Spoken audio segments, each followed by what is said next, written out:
शहर के एक बड़े से घर में सुशीला अपने बेटे के साथ रहा करती थी। उसके बेटे की नई नई शादी हुई थी। शादी में करीबन 2 दिन हुए थे। सुशीला अपने बहू और बेटे का इंतजार कर रही होती है और कहती है, पता नहीं दोनों सुबह के कहाँ पर गए हुए हैं। मैंने अपनी बहू के हाथ का खाना भी नहीं खाया। मुझे तो आज उसी के हाथ का खाना खाना है। आप जब आएगी ना तो उसी से बोल दूंगी कि तू ही आज खाना बना। मुझे कई वर्षों से इसी का इंतजार था। थोड़ी देर बाद दोनों बहू बेटे घर पर आते हैं। बहू गुस्से से लाल रहती है और कहती है, पता नहीं आज खाना मुझे ही बनाना पड़ेगा। माँ जी 2 दिनों से मेरे पीछे पड़ी है खाना बना, लेकिन मुझसे तो आज नहीं बना जाएगा। सोहम अपनी बीवी की बातों पर ध्यान नहीं देता है और अपने कमरे की तरफ चला जाता है, लेकिन वहाँ भी अपनी माँ से बात नहीं करता था। शादी होने के बाद उसका बिहेवियर कुछ अलग ही हो गया था। इधर सुशीला की बहू उसके पास आती है और कहती है कि माँ जी आज मुझसे खाना नहीं बना जाएगा। हम दोनों तो बाहर खाकर आ चुके हैं, आप अपने लिए खाना बना लीजिए। वैसे भी मुझे अच्छे से खाना बनाना नहीं आता। उसकी सास कहती है, कोई बात नहीं बेटा, मैं ही बना लूँगी। इधर बहू अपने कमरे में चली जाती है और कहती है, माँ जी मैं बिल्कुल थक चुकी हूँ, मेरे लिए एक कप चाय भी ला देना। बहुत थकान हो चुकी है मुझे, आज तो चल चल कर थक चुकी हूँ। जल्दी लाना वरना मैं सो जाऊँगी। और हाँ, सारा किचन भी समेट देना, मुझसे तो समेटा नहीं जाएगा। सारे ऑर्डर देकर बहू अपने कमरे में चली जाती है। इधर सुशीला बेचारी किचन में आती है और कहती है, बेचारी मेरी बहू थक चुकी होगी, उसके लिए पहले चाय बना देती हूँ, फिर खाना बना लूँगी। मेरे लिए कितनी देर लगेगी? थोड़ा सा वक्त ही लगेगा, लेकिन ठीक है। मेरी बहू के हाथ का खाना पता नहीं मुझे कब नसीब होगा। बेचारी थक जाती है, वो भी क्या करे। सुशीला अपनी बहू को बेटी जैसी रखती थी। इधर रात हो जाती है, सुशीला खाना बनाकर सो जाती है। सुबह होते ही उसकी बहू जोर जोर से चिल्लाती और कहती है, अरे माँ जी आप अभी तक उठी नहीं, मुझे खाना चाहिए, ऑफिस भी तो जाना है, जल्दी जल्दी खाना बना दीजिए। मुझसे तो आज खाना नहीं बना जाएगा। आपको तो पता है मुझे खाना बनाना नहीं आता। अरे आप उठी नहीं, जल्दी उठिए ना, आपकी नींद को क्या हुआ? आप कैसे घोड़े बेचकर सो रही हो? जोर जोर से चिल्लाती है।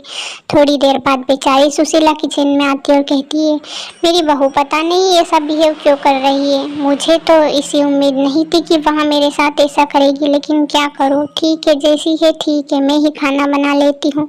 और बेचारी सुशीला किचन में खाना बनाने लगती है। उसकी बहू आराम फरमा रही थी, साथ ही साथ दोस्तों को बुलाकर गप्पे लड़ा रही थी, लेकिन उसकी सास की काम में बिल्कुल भी मदद नहीं करती थी। वह हमेशा उसकी सास को ही कुछ भी काम हो उससे ही कहती थी, कुछ भी वहाँ मदद नहीं कर पाती थी। उसका पति ऑफिस चला जाता था, उसे तो इस बात का जरा सा भी अंदाजा नहीं था। इधर सुशीला की बहू रेशमा दिन ब दिन बढ़ती ही जा रही थी, उसकी हरकतों से वहाँ बाज नहीं आ रही थी। ऐसे ही दिन बीतते चले जाते हैं। एक दिन की बात है जब सुबह सुबह रेशमा की माँ उसके पास आती है। रेशमा खुशी से लाल होकर कहती है, अरे माँ आप आ गई, आइए ना, मैं आपके लिए अच्छा खाना बनवाती हूँ। मेरी सासू माँ ही खाना बना रही है, आपको पता है मुझे वह जरा सा भी काम नहीं करने देती, मैं ही सारा काम करती हूँ। रेशमा की माँ कहती है, अरे बेटा मैंने तुम्हें ये संस्कार दिए हैं क्या कि तुम अपनी सासू माँ से काम करवा कर खुद आराम करो? मुझे तुमसे ये उम्मीद नहीं थी कि मेरी बेटी ऐसा काम करेगी। रेशमा कहती है, माँ आप कैसी बातें कर रही हो, मुझसे काम नहीं होता। वो माँ वैसे भी क्या करती है, बेटी ही रहती है ना, काम कर लेगी तो क्या बिगड़ जाएगा।